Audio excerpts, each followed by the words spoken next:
से बाहर देखा। मुंबई की इमारतें छोटी होती गई, बाद में इतनी छोटी कि माचिस की डिब्बियाँ सी लगने लगी। प्लेन में बैठकर बाहर देखना मुझे हमेशा बहुत अच्छा लगता है। बस बादल ही बादल, उन्हें देखकर ऐसा लगता है कि रुई के गोले चारों तरफ बिखरे पड़े हो। कई बार मन होता है कि हाथ बढ़ाकर उन्हें छू लूं। मुझे बचपन से ही आसमान का हल्का नीला रंग और कहीं कहीं बादल के सफ़ेद तैरते टुकड़े बहुत अच्छे लगते हैं। आज भी इस तरह के उदय देखती हूँ तो सोचती हूँ कि काश इस नीले आसमान की तरह मिलावट और बनावट से दूर इंसानों के लिए भी होते तो आसपास में दुश्मनी मिट जाती और सब कुछ रहते। दिल्ली पहुँचने में 2 घंटे का समय लगना था। बाहर देखते देखते मन विमान से भी तेज गति से दौड़ पड़ा। एयरपोर्ट से बाहर निकलूंगी तो अभिराम भैया लेने आए हुए होंगे। वहाँ से हमें दोनों को सपंदा दीदी को पानीपत से लेंगे और फिर शाम तक हम तीनों भाई बहन माँ के पास मुजफ्फरनगर पहुँच जाएंगे। हम तीनों 10 साल के बाद एक साथ माँ के पास पहुँचेंगे। वैसे हम अलग अलग तो पता नहीं कितनी बार माँ के पास चक्कर काट लेते हैं। अभिराम भैया दिल्ली में हृदय रोग विशेषज्ञ है। संपदा दीदी पानीपत में गर्ल्स कॉलेज की वाइस प्रिंसिपल है और मैं मुंबई में हाउसवाइफ हूँ। 10 साल में मुंबई में रहने के बावजूद यहाँ के भागदौड़ भरे जीवन से मैं अपने को दूर रखती हूँ। बस पढ़ना लिखना मेरा शौक़ है और मैं अपने समय रोज़मर्रा के कामों के करने के बाद अपने शौक़ का पूरा करने में बिताती हूँ। सांसद मेरे पति हैं। मेरे दोनों बच्चे के स्नेह और यंश मुंबई के जीवन में पूरी तरह राम गए हैं। माँ के पास तीनों के पहुँचने का ये प्रोग्राम मैंने ही बनाया है। कुछ दोनों से मन ही नहीं लग रहा था। इस टीम में कुछ बदलाव की जरूरत थी। स्नेह और यश जल्दी कहीं जाना नहीं चाहते थे। वे कभी भी चले जाते थे तो तीनों के चेहरे में बैरियर टपकती रहती थी। सांसद सेल्स मैनेजर है, अक्सर टूट पर रहते हैं।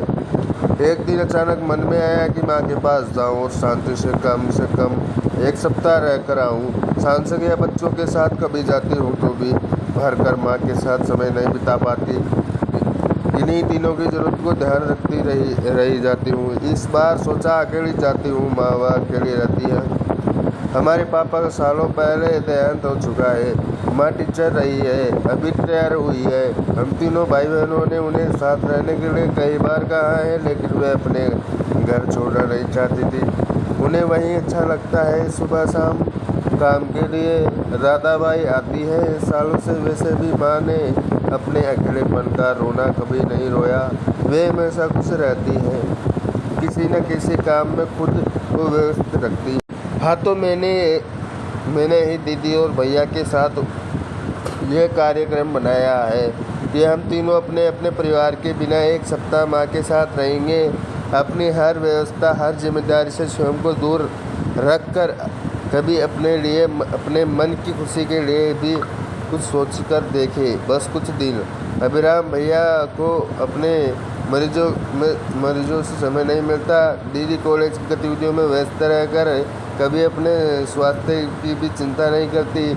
मेरा एक अलग निश्चित स्टीन है, लेकिन मेरे प्रस्ताव पर दोनों ने श्रेय तैयार हो गए। शायद हम तीनों ही कुछ बदलाव चाह रहे थे। सांसद तो मेरे कार्यक्रम में सुनते ही हंस पड़े, बोले हम लोगों से इतनी परेशान हो क्या सुविधा मैंने भी छोड़ा था। हाँ, तुम लोगों को भी तो कुछ चैन चाहिए।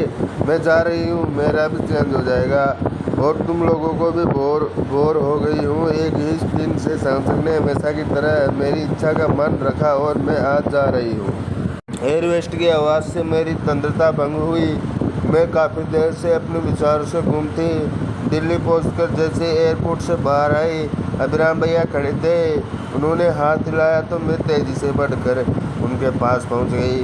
उन्हें से हमेशा की तरह मेरा साथ थपथपाया, बैग में हाथ से लिया, बोले कैसे ही सुविधा मान गए तुम्हें। ये योजना तुम्हें ही बना सकती थी। मैं तो तभी इसे हफ्ते की छुट्टी के लिए एक्साइटेड हो रहा हूँ। पहले घर चलते हैं, तुम्हारी भाभी इंतज़ार कर रही है। रास्ते पर हम आने वाले सप्ताह की प्लानिंग नहीं कर रहे थे। भैया घर पहुंचकर सुहासिनी भाभी के हाथ का बना स्वादिष्ट खाना खाया। अपने भतीजे राहुल के लिए लाए उपहार में मैंने उसे दिए और चाहक उठा। भैया बोले सुबह थोड़ा आराम कर लो।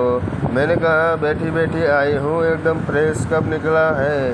भाभी ने कहा 1-2 दिन मेरे पास रुको। नहीं भाभी, आज जाने तो अगली बार रुकूंगी पक्का। हाँ भाई, मैं कुछ नहीं बोलूँगी बहन भाई के बीच में। फिर हंस के कहा वे कुछ अलग तरह का एक प्रोग्राम बनाए, इस बार चलो जाओ तुम लोग माँ के सरप्राइज दो। मैंने भाभी से विदा लेकर तैयार रखा। हम भैया की गाड़ी से ही पानीपत बढ़ चले। बस संपदा दीदी हमारा इंतजार कर रही थी। 2.5 घंटे में दीदी के पास पहुंच गए। वहाँ चाय नाश्ता किया। जीजा जी हमारे प्रोग्राम पर हंसते रहे, अपनी टिप्पणियाँ देकर हंसते रहे। बोले हाँ भाई, ले जाओ अपनी दीदी को, इस बहाने थोड़ा आराम मिल जाएगा इसे। फिर धीरे धीरे से बोले हमें भी उस धक्का लगा कर हंस पर पड़े। दीदी की बेटियों के लिए लाए पर उन्हें देखकर हम माँ के पास जाने के लिए निकल पड़े। पानीपत से मुजफ्फरनगर तक का समय कट गया, पता ही नहीं चला। मुजफ्फरनगर में गांधी कॉलोनी में जब कार मुड़ी तो हमें दूर से ही अपना घर दिखाई दिया। तो भैया बच्चों की तरह बोले बहुत मज़ा आएगा, माँ के लिए बहुत बड़ा सरप्राइज होगा। हमने धीरे से घर का दरवाज़ा खोला। बाहरी दरवाज़ा खोलते ही गेंदे के फूलों की खुशबू हमारे तन मन को महक गई।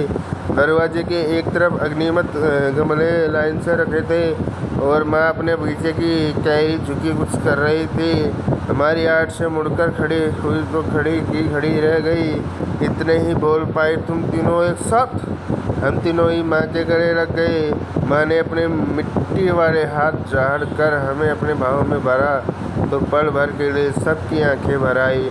फिर हमें चारों को अंदर गए। दीदी ने कहा यह कार्यक्रम सुविधा ने मुंबई से बनाया और हम आपके साथ पूरा 1 हफ्ता रहेंगे।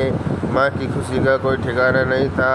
हमारे सिंदूर से खिले खुले घर में माँ अकेली ही तो रहती है। हाँ, एक हिस्सा उनके किराएदार के पास है। माँ के मन करने पर भी हम दोनों में माँ के साथ किचन में लग गई और भैया थोड़ी सी देर से सो गए। इतनी देर गाड़ी चलाने से उन्हें कुछ थकान तो थी। फिर हम चारों ने डिनर किया, अपने अपने घर सबके हालचाल लिए। सोने को हुए तो बिजली चली गई। माँ को फिक्र हुई, बोली तुम तीनों को दिक्कत होगी, अभी इन्वर्टर भी ख़राब है। तुम लोगों को तो एसी की आदत है, मैं तो छत पर भी सो जाती हूँ। समता दीदी ने कहा माँ मुझसे छत पर नहीं सोया जाएगा। भैया बोले फिक्र क्यों करती है दीदी, चल कर देखते हैं। और हमें चारों अपनी अपनी चटाई लेकर छत पर चले गए। हम छत पर क्या गए, तन मन खुशी में झूम उठा। क्या मनमोहन हास्य था। फूलों की मदद खुशबू छाई हुई थी। चांदलियों के बीच धवल चांदनी छटकी हुई थी। हम सब खुले आसमान के नीचे चटाई बिछाकर लेट गए। प्लेटों में